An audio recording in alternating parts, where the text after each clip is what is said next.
Bueno, desde hace más o menos un lustro vengo enseñando en la Universidad Nacional de San Agustín y en la Escuela de Literatura el curso de literatura peruana, ¿no? Y dentro del curso de literatura peruana, un tópico clásico que no se puede evitar es Mariano Melgar.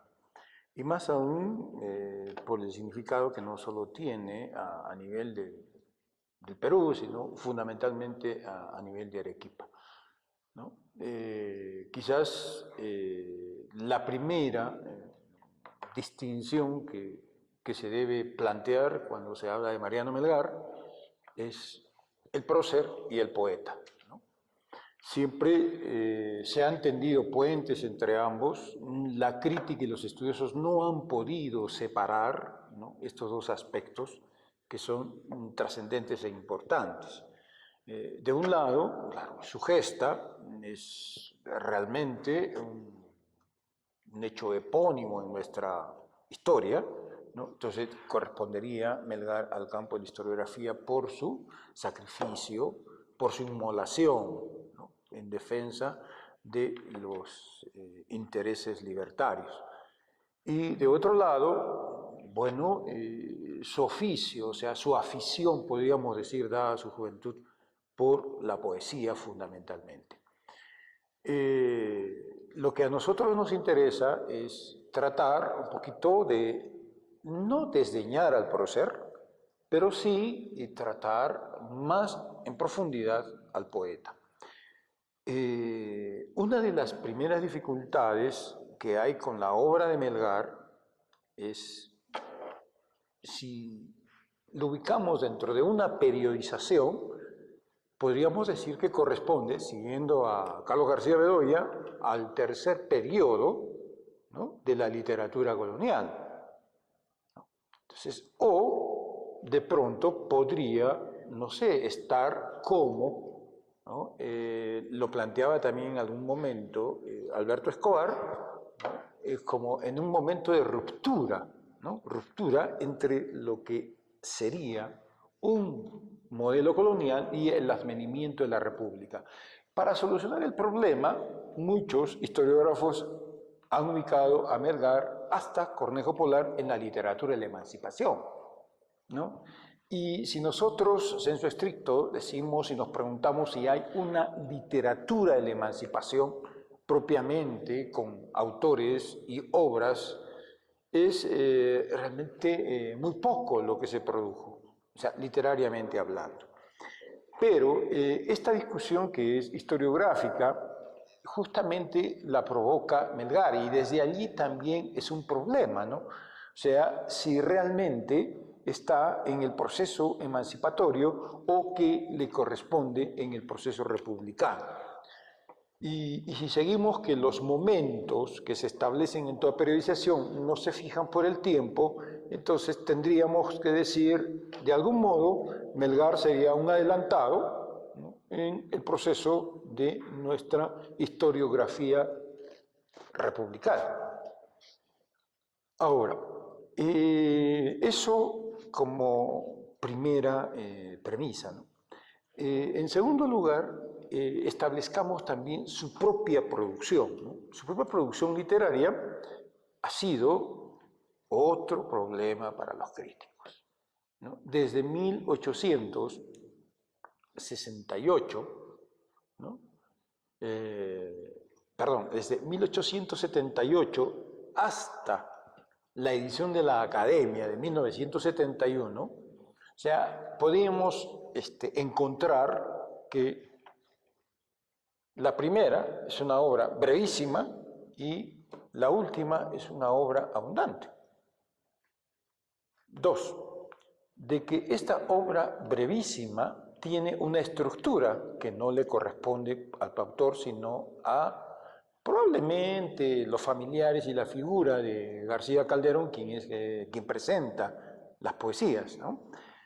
Y de otro lado, lo que plantea la edición de la Academia, con la participación de Miro Quesada, ¿no?, de Aurelio Miro Quesada, de Antonio Cornejo Polar, de Raúl Bueno Chávez, ¿no?, en la elaboración de esta obra que se la estructura en base a temas. Entonces podríamos encontrar poesía cívica, poesía filosófica, ¿no? Y de otro lado, la primigenia, ¿no? O sea, que simplemente es por las formas literarias, odas, fábulas, ¿no? Canciones que en algún momento se van a llamar yarabíes, y los sonetos, ¿no? Casi el criterio, ¿no? Es también distinto. Claro, entiendo que los que elaboran tanto el primer producto como este de 1971 tienen algunos basamentos teórico-críticos. Ahora, en tercer lugar, creo que la polémica ya historiográfica, entrado el siglo XX, cuando se trata de construir la primera historiografía, aunque hay antecedentes en el siglo XIX, cuando podríamos decir que la literatura republicana comienza con esa frase, ¿no? que construye Mariátegui como una frase paródica, es el primer momento curioso, y él dice el primer momento, ¿no? Entonces, creo que desde allí también Melgar es un problema, ¿no? O sea, la obra literaria de Melgar, o sea, si es un momento curioso o es un momento de la literatura nacional.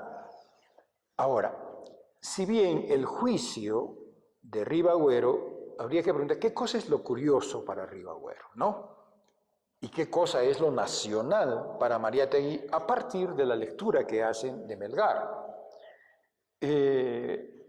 Creo que los dos, tanto Ribagüero como Mariátegui, no ignoran o no estudian mucho la introducción que hace García Calderón, que es importante, ¿no? El juicio de García Calderón a la edición de 1878 es muy curioso, ¿no? ¿Por qué? Porque él definitivamente cambia los términos de canción por yarabí. Y entonces ese también va a ser un cuarto problema para el estudio de la obra de Melgar, ¿no? Los yarabíes, ¿no? Si Melgar no hubiera escrito o llamado a estas composiciones canciones que después la crítica los llama yarabíes porque el yarabí se había extendido en ese momento, pues estaríamos frente a una obra normal, ¿no? Y de pronto el prócer hubiera aventajado al poeta. Claro, de este elemento del yarabí entiendo que Ribagüero dice, eso es curioso, ¿no? Y Mariátegui dice, eso es nacional, ¿no? Entonces, a partir de esa discusión, creo que Mariátegui va a vencer, ¿no? Sobre todo en los estudios críticos melgarianos de avanzada. Tal es así que Escobar, en su antología de la poesía peruana, va a hablar de una ruptura, Melgar representa una ruptura, Sánchez va a establecer toda una serie de aspectos que pudiera contener esta obra de Melgar, y finalmente Delgado, Washington Delgado y Antonio Cornejo Polar van a partir de otro elemento que sí creo que habría que puntualizarlo. Si es un momento curioso, ya, no es un momento curioso, pero entiendo yo lo curioso desde la perspectiva de los yarabíes, no de la poesía neoclásica. No interesa la poesía neoclásica en Melgar. Lo que interesa porque Ribagüero le dice curioso, es metafórico, es despectivo, es de pronto neutral. ¿Qué cosa es lo curioso?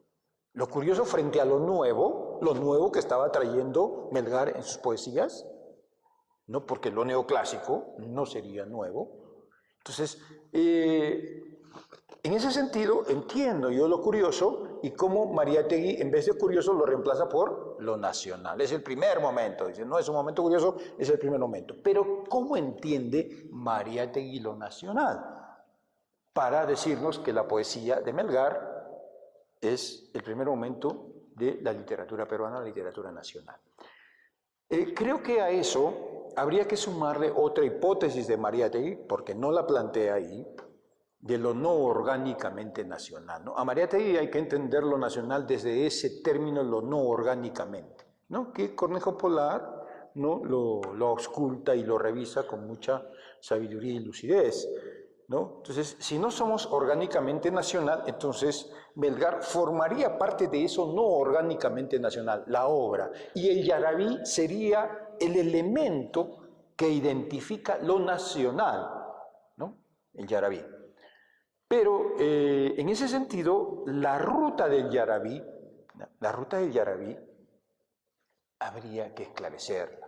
Entonces, esa ruta del yarabí creo que es el segundo momento, ¿no?, en la crítica de Melgar. Y creo que aquí es el reconocimiento a Cornejo Polar, porque él habla de un sentimiento tradicional y donde el yarabí sería un poco esa perspectiva de lo nacional. Porque muchas veces se discute cuando dice, ¿qué es el yarabí? Cuando uno se pregunta qué es el yarabí y las respuestas que se dan, el yarabí contiene un sentimiento indígena. También lo dice García Calderón en la introducción, pero hay que sustentar qué cosa es un sentimiento indígena. Entonces, lo indígena, ¿no?, lo indígena, sentimiento, y lo popular, ¿no?, pero a partir del yarabí. Habría que definirlo como una composición que porta un sentimiento indígena y por lo tanto tiene también un corte popular. Entonces, esta dualidad de entender qué cosa es lo indígena y qué cosa es lo popular. Yo aquí sí agregaría, de acuerdo a mis pesquisas, y también rendiendo un homenaje a recientemente fallecido el docente de San Agustín, Juan Guillermo Carpio Muñoz, que es también un estudioso del yarabí, lo recopilamos en nuestro libro sobre Melgar, él hace la búsqueda de esto que es lo popular, ¿no? Esto popular, ¿no?, ¿qué es? De un lado, podríamos decir la canción, ¿no?, porque es como Melgar en los manuscritos llama a esa forma yarabí, ¿no?, y también esto de popular, la oralidad, ¿no? Claro, por cierto, que si el yarabí para la zona sur es una canción, ¿no? No es más que una composición literaria, sino es canto, ¿no? Es canto. Y de otro lado, es lo que Melgar probablemente, por la ubicación del contexto o del espacio que él recorrió de Arequipa, ¿no?, estuvo muy interesado y también la tertulia que él compartía, muy interesado en eso popular, ¿no?, donde aún ya el yarabí, como dice Juan Carpio, se mestiza, ¿no?, se mestiza, y entendiendo el término mestizo como algo complejo también, ¿no?, no como una sumatoria de, como ya se ha criticado mucho a Sánchez, que, bueno, lo mestizo es mezclar simplemente lo español y lo indígena. No es así, ¿no? O sea, lo mestizo en su momento como algo complejo. Entonces, el yarabí hay que rastrearlo, ¿no? Hay que rastrearlo, hay que ir hasta las formas, como lo hizo también Aurelio Miro Quesada, ¿no?, en Historia y Leyenda, pero entiendo que no hay que circunscribirlo a lo literario, porque el yarabí es un producto heterogéneo. ¿Y por qué veo heterogéneo? Es canción, ¿no?, por lo tanto, es melodía, ¿no?, y después es literatura. Entonces, digamos que el yarabí es el gran problema de la producción poética melgariana, ¿no? Pero ¿cómo abordar el yarabí? ¿No?, desde una perspectiva que contenga lo indígena, que contenga lo popular, y después que sacaríamos como un producto de la oralidad, ¿no?, venido del canto. Entonces, en esto, rastreo de lo oral, allí sí habría que entender la forma primigenia, ¿no?, digamos, del viejo Aragui, ¿no?, o digamos, según lo que estudió el boliviano, el estudioso boliviano, respecto de que Aragui sería sinónimo de poesía, ¿no? Entonces, Si esto es así, entonces el yarabí tendría, sí pues, en su contenido, pero fundamentalmente un contenido amoroso. Sería la canción de amor, ¿no? Típica canción de amor. Dentro de lo popular es que en el proceso, digamos, de la colonización, aquí se va mestizando, porque lo popular podría ser en la colonia lo mestizo, para luego, ¿no? Al convertirse en canto, ¿no? Vuelve otra vez a la oralidad, ¿no? Entonces, en esa medida, las composiciones melgarianas, o sea, tienen, y sobre todo el yarabí, debe ser primero entendido, ¿no? Como una forma literaria que Melgar la perfecciona, pero a partir del canto, ¿no? O sea, el yarabí primero es canto, ¿no? Pasa a ser canción y de ahí pasa a ser poesía, ¿no? Ese es el proceso. Entonces, Melgar, creo yo, de que el sentimiento amoroso que porta el yarabí melgariano, esa sería la característica. No hay yarabíes políticos, no hay, eso no corresponde a Melgar, ¿no? Lo que construye Melgar son composiciones amorosas que las llama canciones y que después van a ser identificadas como yarabí. En segundo lugar, en Arequipa, ¿no? O sea, una tradición, como también lo hizo el propio Antonio Cornejo Polar, cuando estuvo en Arequipa, su revista se llamó Yarabí y organizaba en las grandes veladas para cultivar el yarabí. Entonces, es típicamente canto. Entonces, al ser canto, muchas composiciones melgarianas, acá viene el problema, porque después el yarabí literario melgariano se convierte en letra de canción, de la canción llamada yarabí. O, ¿por qué no preguntarnos si realmente las composiciones melgarianas eran canto antes de él trasvasarlas a lo escrito, ¿no? Juan Carpio indaga, ¿no?, esta perspectiva del yarabí como canto y encuentra que hay pues toda una tradición del canto, no solamente amoroso, sino también un canto rebelde, de pronto un canto de corte social, de corte existencial. Pero ese yarabí no le corresponde a Melgar, ¿no? El yarabí que le corresponde a Melgar es el que porta un contenido eminentemente amoroso.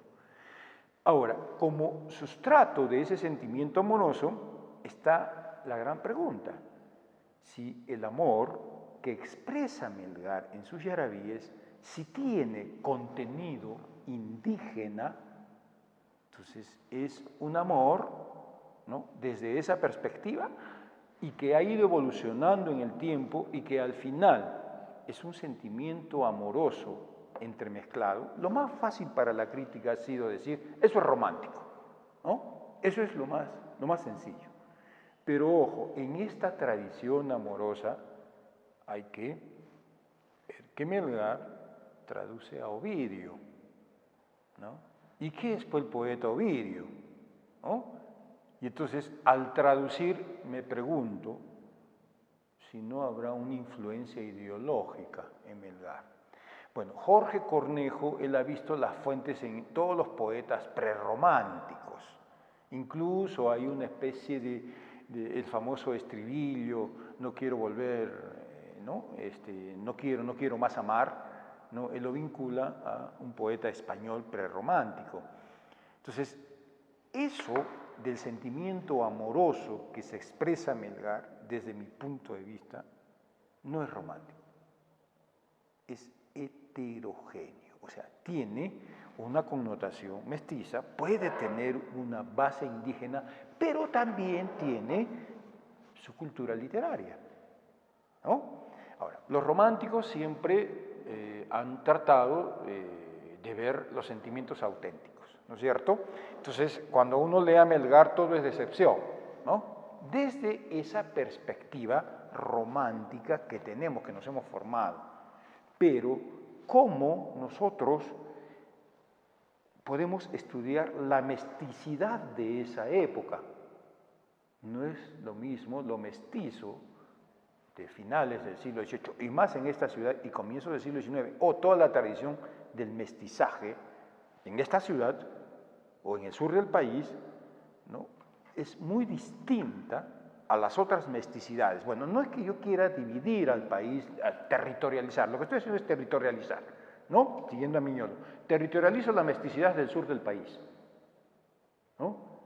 Ahora, el yarabí tenía, ¿no? Probablemente en los dibujos de Guamán Poma, él lo plantea como una quena, cómo la quena se trasvasa en guitarra, cómo se traduce, ¿no? Esa melodía, ¿no? La melodía, que es también otra de las formas que habría que siempre tomar en cuenta cuando analizamos un yarabí melgariano, ¿no? Entonces, y quiero un poco en esto de la mesticidad, que es un poco el tema que a mí ahora más me interesa, ¿no? No tanto lo transcultural y lo heterogéneo, sino un tanto lo intercultural. Ha avanzado, han cambiado los tiempos, ¿no? Antes se miraba lo intercultural como venido de Estados Unidos, ¿no? Pero hoy creo que los procesos de interculturalidad nos permiten tan menos ideologizados, ¿no? Porque el término transculturación está ideologizado, el término heterogeneidad está ideologizado, ¿ya? Ahora, el término más contemporáneo es interculturalidad. Entonces, si el yarabí muestra rasgos de heterogeneidad por su composición, melodía, ¿no? La letra, el ritmo, o sea, todos los elementos, entonces su cultivo ha disminuido. Entonces ya nadie puede, o sea, el yarabí prácticamente está extinto como forma. Muchos han compuesto yarabíes, sí, ¿no? Pero realmente no han contribuido mucho al desarrollo de la forma literaria, a eso me refiero, ¿no? Porque vamos a encontrar composiciones ya, en general, por la popularidad de Melgar, como dice Mostajo, el melgarismo, o como dice Cornejo, el yarabíismo, ¿no? En los últimos años, ¿no? Revisando, ¿no? Los procesos de desarrollo de la poesía, sobre todo en Arequipa, vamos a ver que ya no interesa, ¿no? O sea, el sentimiento amoroso se utiliza otras formas de composición, ¿no? Pero sí, nunca hemos dicho que cuando hablamos del amor en la poesía peruana hay un sentimiento yarabiesco. No hemos dicho eso. O sea, no reconocemos, porque falta todavía esclarecer cómo es el sentimiento amoroso de corte indígena, ¿no? Si es que Melgar lo queremos ubicar ahí, ¿no? Entonces creo que ese camino, ¿no? Todavía está por explorar, ¿no? Pero desde mi perspectiva está en ver, pasar de la transculturación a la heterogeneidad, sí, correcto, pero avanzar en los diálogos, formas que se extinguen, formas que aparecen, cómo ha sido reemplazada esta forma, el sentimiento amoroso sigue siendo universal, ¿no? Y cómo se van expresando, o sea, ya aquí tendríamos que ver todos los procesos del cosmopolitismo, si se afirma, ¿no? Una cultura, ¿no? También vivimos el proceso de desposeer a una cultura de su lengua, se apropia de una lengua que es otro problema el yarabí, qué tipo de lenguaje es, que por eso Ribagüero lo mira sesgado, es un lenguaje coloquial, es un español distinto, ¿no? No vamos a comparar, por decir, el español que utiliza José Joaquín Olmedo del español que utiliza Mariano Melgar, ¿no? O sea, no podríamos, el uno es más literario, el otro es menos. Por eso quizás esa mirada de soslayo, por más que en el momento neoclásico melgariano hay algunos logros estéticos interesantes.